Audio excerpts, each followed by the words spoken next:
தமிழக வரலாற்றிலேயே இருண்ட காலம் என்று அழைக்கப்படுற காலம் எதுன்னு தெரியுமா?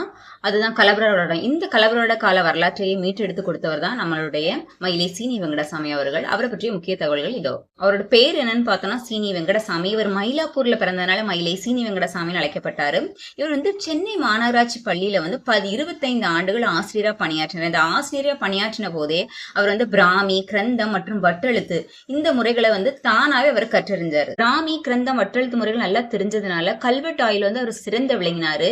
முக்கியமா இருண்ட காலம்னு சொல்லப்படுற அந்த கலவரர் கால வரலாற்றை அது வரைக்கும் யாருக்கும் தெரியாம இருந்துச்சு. இவர் தான் அதை மீட்டெடுத்து நமக்கு எழுதி கொடுத்தாரு. இவரோட சிறப்பு பெயர்கள் பார்த்தோம்னா ஆராய்ச்சி பேரறிஞர், தமிழ் பேரவை செம்மல் அப்படின்னு மதுரை காமராஜர் பல்கலைக்கழகம் அவருக்கு பட்டம் கொடுத்திருந்தாங்க.